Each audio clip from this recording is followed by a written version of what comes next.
Welcome to news hunt Nidadavolu. తూర్పుగోదావరి జిల్లా నిడదవోలులో the Kirana and general merchants association hall నందు సిపిఐ రాష్ట్ర సమితి సభ్యులు రేఖా భాస్కర్రావు ఆధ్వర్యంలో నిర్వహించిన నిడదవోలు నియోజకవర్గ సిపిఐ మహాసభకు కార్మిక కర్షక సోదరులు, పట్టణ ప్రజలు భారీగా తరలివచ్చారు. ఈ ప్రాంతమంతా సిపిఐ అరుణ పతాకాలతో కలకలలాడింది. ముందుగా కార్మిక కర్షక సోదరుల ఆధ్వర్యంలో సిపిఐ అరుణ పతాకాన్ని ఎగురవేసి కార్యక్రమాన్ని ప్రారంభించారు. ఈ కార్యక్రమానికి విశేష స్పందన లభించింది.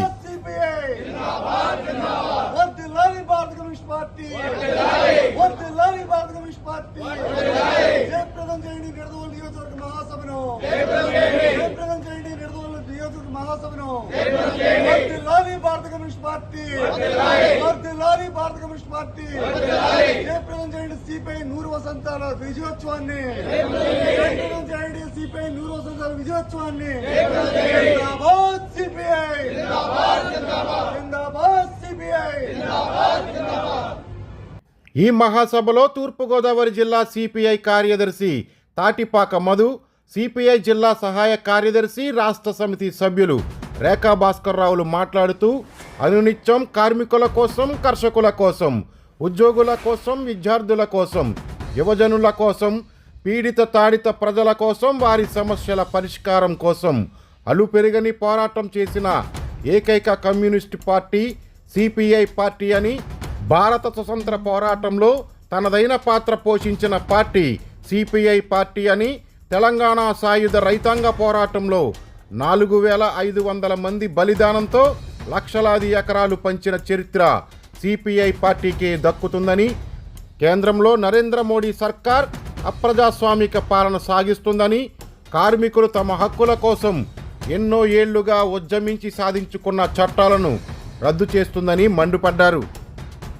ప్రభుత్వ రంగ సంస్థలను ప్రైవేటీకరణ చేసేందుకు పూనుకుందని, విశాఖ స్టీల్ ప్లాంటును ప్రైవేటీకరణ చేసే దిశగా మోడీ సర్కారు అడుగులు వేస్తుందని, దీనికి వ్యతిరేకంగా జూలై 9వ తేదీన జరిగే దేశవ్యాప్త సమ్మెను జయప్రదం చేయాలని పిలుపునిచ్చారు. రాష్ట్రంలో అధికారంలోకి వచ్చిన చంద్రబాబు సంవత్సరం గడుస్తున్నా ఇచ్చిన హామీలను నెరవేర్చడంలో విఫలమయ్యారని, పోలవరం ప్రాజెక్టు ఎత్తు తగ్గించారని, గిరిజనులకు ఇవ్వవలసిన R&R ప్యాకేజీ ఇవ్వలేదని, తల్లికి వందనం, నిరుద్యోగ భృతి, ఆడపిల్లలకు నెలకు 1500 రూపాయలు, మహిళలకు ఉచిత బస్సు, పట్టణాలలో ఇళ్లకు 2 సెంట్లు, గ్రామాలలో 3 సెంట్లు ఇస్తానని హామీ ఇచ్చి నెరవేర్చలేదన్నారు. 8 గంటల పనిదినాన్ని క్యాబినెట్లో 10 గంటల పనిదినంగా మారుస్తూ ఆమోదం తెలిపారని, ఇది దుర్మార్గమైన చర్య అని, వెంటనే విరమించుకోవాలని, లేనిచో ఎంతటి పోరాటానికైనా సిపిఐ సిద్ధంగా ఉంటుందని హెచ్చరించారు. అనంతరం జరిగిన ఎన్నికలలో నిడదవోలు నియోజకవర్గం కార్యదర్శిగా మాముడూరి నాగేంద్రవరప్రసాద్, కమిటీ సభ్యులుగా కాకి అప్పలరాజు, గన్నాబొత్తుల సత్యనారాయణ, కొవ్విడి నాగరాజు, కోసూరి శ్రీను, రామిశెట్టి సత్యబాబు, రొంగల శ్రీను, బండారు రాంబాబు, క్రొవ్విడి మస్తాన్, పెంటపాడి వెంకట్రావులు ఏకగ్రీవంగా ఎన్నికయ్యారు. నిడదవోలు కమ్యూనిస్ట్ పార్టీ నియోజకవర్గ మహాసభకి ఇచ్చేసిన మీ అందరికీ కమ్యూనిస్ట్ పార్టీ తరఫున విప్లవ అభినందనలు తెలియజేసు. మన ముందు ఇప్పుడు ఈ రాష్ట్రంలో అధికారంలో ఉన్న ప్రభుత్వం కూటమి ప్రభుత్వం గత సంవత్సర కాలంగా అధికారంలో ఉంది. సంవత్సరం పూర్తయింది. ఇచ్చిన హామీలు ఏమో కూడా నెరవేర్చలేని పరిస్థితిలో ఉన్నారు. హామీలు అయితే ఇచ్చారు. ఇప్పుడు చంద్రబాబు నాయుడు ముందు కూడా ఏదైనా డబ్బు సమకూరే ఆలోచన ఎవరన్నా చెప్తారా? మంత్రం చెప్తారా? లేకపోతే గల్లాపెట్లో డబ్బులు లేవు? నిజంగా లేవు. అదేం ఆశ్చర్యం కాదు, ఆయనకే తెలుసు అది. కానీ హామీలు ఇచ్చాడు ఆయన, అధికారంలోకి వచ్చాడు. మనం ఏం అడుగుతున్నాం? కమ్యూనిస్ట్ పార్టీగా ఇచ్చిన హామీలు నెరవేర్చమని అడుగుతున్నాం. తల్లికి వందనం, అది జగన్మోహన్ రెడ్డిని పెట్టిన, అది తీసి ఇప్పుడు తల్లికి వందనం పెట్టాడు. అది లేదు. ఫ్రీ బస్సు లేదు. నిరుద్యోగ భృతి లేదు. 3000. ఇంట్లో 18 సంవత్సరాలు నిన్న ఆడపిల్లలకి 15,000 అన్నారు. అది లేదు. రైతులకి 20,000 వాళ్ళకి ఇది ఇస్తానని చెప్పాడు. కేంద్ర ప్రభుత్వం ఇచ్చే 6,000తో కలిపి ఇస్తానన్నాడు. అది అమలు జరపలేకపోయింది. అంటే వాగ్దానాలు అమలు చేయలేని పరిస్థితిలో రాష్ట్రం ఉంది. అది చంద్రబాబు నాయుడికి తెలుసు, పవన్ కళ్యాణ్కి తెలుసు, కూటమి ప్రభుత్వానికి తెలుసు. కూటమి నుంచి తెచ్చుకోవాలంటే బీజేపీతో అధికారం పంచుకున్నారు వాళ్ళు. కానీ ఓ సంవత్సర కాలం అయిన తర్వాత ఒకసారి చూస్తే ఈవేళ పూర్తి వ్యతిరేకత వాళ్ళ మీద కనపడుతుంది. మళ్ళీ ఎవరు వస్తారు? మళ్ళీ ఆల్టర్నేటివ్ జగన్ చూస్తారు జనం. ఎవరేమి ఇస్తారు అన్నది. జగన్ ప్రభుత్వం చూసాం మనం. ఎటువంటి పరిపాలన చేసాడు చూసాం. ఎప్పుడో తెల్లారితే వచ్చి ఆ బటన్ నొక్కుని తప్పితే ఇంకా ఇక్కడ అభివృద్ధి అనేది ఈ రాష్ట్రంలో లేదు. కానీ చంద్రబాబు నాయుడు ఎంతో నమ్మాం. అభివృద్ధి చేస్తాను, సంపద సృష్టిస్తాను, ఉద్యోగాలు వస్తాయని చెప్పాడు.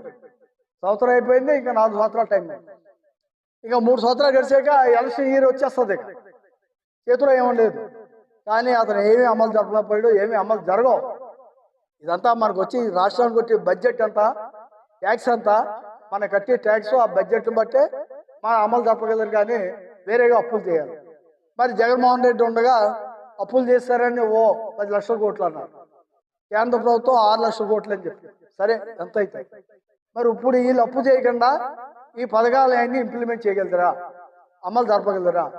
ఒక్క పెన్షన్ మాత్రం 1000 రూపాయలు పెంచి ఒక రోజు ముందుగానే ఇవ్వడం జరుగుతుంది, లేకపోతే కరెక్ట్గా ఇవ్వటం అది జరుగుతుంది తప్పితే ఇంకేది కూడా అమలు జరపలేని పరిస్థితిలో రాష్ట్రం ఉంది.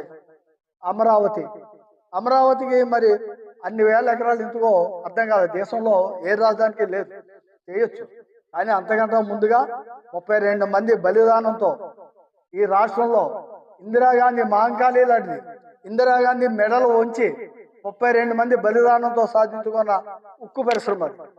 దానికి గనులు లేవు. అంతకంటే పెట్టుబడిదారులకి కావాల్సిన గనులు చీపుగా ఇస్తున్నారు. దీనికి గనులు కేటాయించరు. కనీసం సెయిల్లో అన్న కలపన్నా దానికి ఒప్పుకోవట్లేదు. ఇప్పుడు ఇందాక మన మధు గారు చెప్పినట్టుగా, జిల్లా సెక్రటరీ గారు చెప్పినట్టుగా 5400 మందిని ఆల్రెడీ తొలగించారు. ప్రైవేటీకరణ దిశగా నడుతుంది. అదానికి అంబానీకి అతి కారుచౌకగా ఒక 30,000 కోట్లకి అది 3 లక్షల కోట్లు వాల్యూ చేస్తుంది ఇవాళ దాని అమ్మకాన్ని పెట్టి. ఈ దేశంలో మోడీ వచ్చిన తర్వాత ఈ 10 సంవత్సరాలు దాటి 11వ సంవత్సరం వచ్చినట్టుంది. ఈ మోడీ వచ్చిన తర్వాత ప్రభుత్వ రంగ సంస్థలు అన్నీ కూడా అమ్మకాన్ని పెట్టాడు. అతను సొత్తు కాదు ఇది, మోడీ సొత్తు. ఇది దేశ సంపదనే 67 సంవత్సరాలు మనం స్వతంత్రం వచ్చినప్పటి నుంచి కూడా 2014 వరకు మనం సాధించుకున్నాం. 2014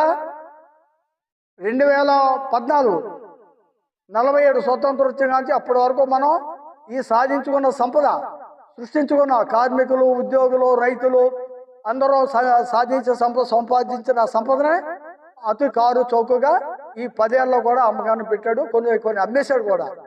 అందులో విమానాశ్రయాలు లేవు, నౌకాశ్రయాలు లేవు, అలాగే రైల్వేలు, మళ్ళీ టెలిఫోను, LIC, బ్యాంకులు జాతీయ మెజ్జ చేయటం, మొత్తం అన్ని అస్తవ్యస్తం చేసేది.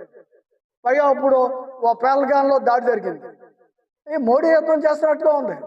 అంతకుముందు ఎవరో మన దేశం మీద యుద్ధం చేయనట్టుగా ఈ మోడీ యుద్ధం చేస్తున్నట్టుగా రాత్రి తెల్లారితే టీవీ పెడితే ఇంకా ఆటల గురించే మాకు కనపడుతుంది. అంటే దీన్ని ఉపయోగించుకుని మళ్ళీ రేపు 2029 లేకపోతే ముందు వచ్చే ఎన్నికల్లో మళ్ళీ అధికారంలో రావడానికి ఒక ప్లాన్ ఇది బీజేపీ. కాదండి, దేశ రక్షణ చేయడా? ఏ ప్రధాని అయినా దేశాన్ని రక్షించడం ప్రథమ కర్తవ్యం. అందులో అందరూ సపోర్ట్ చేశారు. అందులో ఎవరు వ్యతిరేకిస్తారు? ఎందుకు వ్యతిరేకిస్తారు? దేశం మన దేశాన్ని బోర్డర్లు మనం కాపాడుకుంటేనే మనం ప్రజలతో మిగులుతాం ఇక్కడ ఈ దేశంలో. అందులో ఏం తేడా లేదు. కానీ అతి కారు చౌకగా ఆ టీవీలు చూస్తుంటే అవి చూస్తుంటే ఆ యుద్ధ వాతావరణం సంబంధించి ఇప్పుడు కూడా కంటిన్యూ చేస్తూనే ఉన్నారు. చేయాల. ఆ చేసిన యుద్ధం ఎందుకు ఆపాడు? పైనుంచి ఫోన్ వచ్చిందా ట్రంప్ దగ్గర నుంచి? ఎందుకు ఆగాల? 3 రోజులకే 72 గంటల యుద్ధం ఎందుకు ఆగాల? అది ఎదురు తీసుకెళ్లి ఏదైతే పాక్ ఆక్రమిత కాశ్మీర్ ఉందో దాన్ని కూడా హ్యాండ్ ఓవర్ చేసుకోవాలి కదా. ఆ విధంగా చేస్తే అది ఇంకా గొప్పగా ఉన్నాం. ఆ చేయలేకపోయాడు. అన్నింటికంటే పోనీ అందులోకి వెళ్ళే ముందు మన సమస్యలో స్వతంత్రానికి పూర్వం అనంతరం మనం సాధించుకున్న 44 కార్మిక చట్టాల్లో 4 కోట్లుగా మారుతున్నాడు. దానికి వ్యతిరేకంగానే రేపు జూలై 9వ తారీఖున మనం దేశవ్యాప్త సమ్మెలో పోతున్నాం. అవునా? మన ముందున్న డేంజర్ అది. మన ఏదైతే మన ప్రభుత్వ రంగ సంస్థలు ఉన్నాయో వాటిని కాపాడుకోవాలి. ఈ రాష్ట్రంలో ప్రధానంగా ఉన్న విశాఖ ఉక్కుని మనం కాపాడుకోవాల్సిన పరిస్థితి మన మీద ఉంది. అందువల్ల మనం సాధించుకున్న చట్టాలని కాపాడుకోవడానికి మనం పోరాటం చేయాలి. కొత్త చట్టాలు సాధించడానికి కాదు. విచిత్రం ఏంటంటే ఆల్రెడీ మనం సాధించుకున్నాం. ఆ చట్టాలు నిర్వీర్యం చేస్తుంటే దాన్ని కాపాడుకోవడానికి మళ్ళీ ఇంకో పోరాటం సిద్ధం కావాల్సిన పరిస్థితి మనకు వచ్చింది. ఇంకా డేంజర్ అంటే ఇప్పుడు ఇందాక మా జిల్లా సెక్రటరీ గారు చెప్పినట్టుగా 10 గంటల పనేట చంద్రబాబు నాయుడు గారు 4 రోజుల క్రితం 5 రోజుల క్రితం కేబినెట్ మీటింగ్లో 10 గంటల పనేట ఈ 8 గంటల పని సాధించి 139 సంవత్సరాలు ప్రపంచవ్యాప్తంగా ఉద్యమాలు వచ్చి 139 మేడే చేసాం. దాని స్ఫూర్తిగా అదట 8 గంటల పని లేదు, ఇప్పుడు 10 గంటలకు మళ్ళీ మార్పు చేస్తున్నారు. కేబినెట్ ఆమోదించింది. మళ్ళీ అర్ధరాత్రి ఆడవాళ్ళు కూడా రాత్రులు పనిచేయాలట. మరి ఈ చట్టం ఏంటో మాకు అర్థం అవట్లేదు. అందువల్ల కాంగ్రెస్ వీళ్ళందరూ ఒకటే, జగన్మోహన్ రెడ్డి కానీ, చంద్రబాబు నాయుడు కానీ, పవన్ కళ్యాణ్ కానీ, వీళ్ళెవరో కూడా కార్మిక హక్కులు కాపాడే మనుషులు కాదు. వీళ్ళంతా ఒకే తాను మొక్కలు, వీళ్ళంతా పెట్టుబడిదారి వర్గానికి సంబంధించిన మనుషులు. ఖచ్చితంగా మనం పార్టీని బలోపేతం చేయాలి, కార్మిక సంఘాన్ని బలోపేతం చేయాలి. మనం రాజకీయ ప్రత్యామ్నాయంగా ఎదగడానికి అవసరం ప్రయత్నాలు కొనసాగించాలని, అలాగే రేపు ఆగస్టు 5, 6, 7 తారీఖులో మన రాజమండ్రిలో జరుగుతున్న జిల్లా మహాసభను విజయవంతం చేయాలి. అలాగే ఆగస్టులోనే 22, 23, 24 ఒంగోలులో జరుగుతున్న రాష్ట్ర మహాసభను కూడా విజయవంతం చేయాలి. ఆ దిశగా మనం ప్రయాణం చేయాలి. కేంద్ర రాష్ట్ర ప్రభుత్వాలు కార్మిక వ్యతిరేక విధానాలే ఖచ్చితంగా మనం ఖండించాలి. అవసరమైతే మన పోరాటానికి సిద్ధం కావాలని ఈవేళ ఈ మహాసభని విజయవంతం చేసేందుకు మరొకసారికి కమ్యూనిస్ట్ పార్టీ తరఫున మీకు విప్లవ ధన్యవాదాలు తెలుస్తున్నాను. వర్ధిల్లాలి సిపిఐ. జిందాబాద్ సిపిఐ. జిందాబాద్ సిపిఐ. పాత్రికేయ మిత్రులకు నమస్కారాలు. నా పేరు తాటిపాక మధు, సిపిఐ జిల్లా కార్యదర్శి. నాతో పాటు జిల్లా సహాయ కార్యదర్శి కార్మిక సీనియర్ నాయకులు రేఖా భాస్కర్ గారు, నియోజక ప్రసాద్ గారు. మిత్రులారా, విశాఖ స్టీల్ ప్లాంట్ అనేది ఇది మన ఆంధ్రుల హక్కు, వాళ్ళ గుండె చప్పుడు. ఎందుకంటే ఉమ్మడి ఆంధ్రప్రదేశ్లోనే పోరాడి సాధించుకున్న విశాఖ హక్కును గత వైసీపీ ప్రభుత్వం ప్రైవేటీకరణ ద్వారా తెలిసింది. దాన్ని మేము అధికారంలోకి వస్తే దీన్ని పరిరక్షిస్తాం, దీన్ని కాపాడతామని చెప్పిన చంద్రబాబు నాయుడు, పవన్ కళ్యాణ్ నేను మాట తప్పారు. ఎందుకంటే కేంద్ర సీఈఓ వచ్చి 5,400 మంది కాంట్రాక్ట్ కార్మికుల్ని ఒకేసారి తొలగించారు. ఈ పరిణామాలను చూస్తుంటే విశాఖ స్టీల్ ప్లాంట్ మొత్తానికి అమ్మేసేసి దాన్ని నామరూపాలు లేకుండా చేయాలని చూస్తున్నారు. అందులో భాగం ఏంటంటే అనకాపల్లిలో మెటల్ కంపెనీ ఏర్పాటు చేసి దీన్ని మూసేయాలని చూస్తున్నారు. ఈ దుర్మార్గపు చర్యను మేము వెంటనే తీవ్రంగా ఖండిస్తాం. అలాగే రెండో విషయం, ఏదైతే విభజన హామీలు, ప్రత్యేక హోదా ఏదైతే ఉందో, పోలవరం ప్రాజెక్టు ఉందో, ఈ రెండింటిని ముందు అమలు చేయాలి. ఎందుకంటే ఈ రాష్ట్రానికి నిరుద్యోగం చాలా తీవ్రంగా ఉంది. ఈ నిరుద్యోగ సమస్య పరిష్కారం కావాలంటే ప్రత్యేక హోదా అనేది కంపల్సరీగా ఇవ్వాలి. ఆ హోదా ఇచ్చినప్పుడే వివిధ పారిశ్రామికవేత్తలు మన రాష్ట్రంలో పెట్టుబడులు పెడతారు, ఉపాధి వస్తుంది అనేది మేము కోరుతాం. అలాగే పోలవరం ఒక బహుళార్థక జాతీయ ప్రాజెక్ట్. సాగునీరు, విద్యుత్తు అన్నింటికి అవసరమైన ఈ ప్రాజెక్ట్ని ఇక ఏమీ ఆలోచించకుండా నీ ఇంట్రెస్ట్ అంతా దీని పెట్టాలనేది మేము ప్రధానంగా కోరుతున్నాం. వీటి మీద కాకుండా రాష్ట్రంలో ఇళ్ల స్థలాల కోసం ఇప్పటికే 7 నెలలుగా సిపిఐ రాష్ట్ర కార్యదర్శి రామకృష్ణ గారి నాయకత్వంలో దశల వారీ పోవడం చేస్తుంది. కారణం ఏంటంటే కూటమి ప్రభుత్వం మేము అధికారంలోకి వస్తే అర్బన్ ప్రాంతాల్లో 2 సెంట్లు, గ్రామీణ ప్రాంతాల్లో 3 సెంట్లు భూమి ఇస్తామని చెప్పారు. ఇప్పటికే చాలా మంది ఇల్లు లేక, ఒక ఇంట్లో కొడుకు కూతురు అలా ఉన్నారు, చాలా మంది ఇల్లు లేక ఉన్నారు. వాళ్ళందరికీ ఇమ్మీడియట్లుగా ఇళ్ల స్థలాలు ఇవ్వాలని ప్రధానంగా డిమాండ్ చేస్తున్నాం. అదేవిధంగా కేంద్ర ప్రభుత్వం అవలంబిస్తున్న కార్మిక వ్యతిరేక విధానాలు వినాడాలని కోరుతాం. మోడీ, అంబానీ, అదాని లాంటికి బడా కార్పొరేట్ వ్యక్తులకి దాసోహం చేయడం కోసం కార్మిక హక్కుల్ని, చట్టాలని, వాటిని పోరాట సాధించుకున్న వాటిని తొలగించి కొత్తగా 4 లేబర్ కోడ్లను తీసుకొచ్చాడు. దీంతో ఏమవుతుందంటే కార్మిక సంఘాలు పెట్టుకునే హక్కు లేదు, కార్మికుల ప్రయోజనాలు ఉండవు.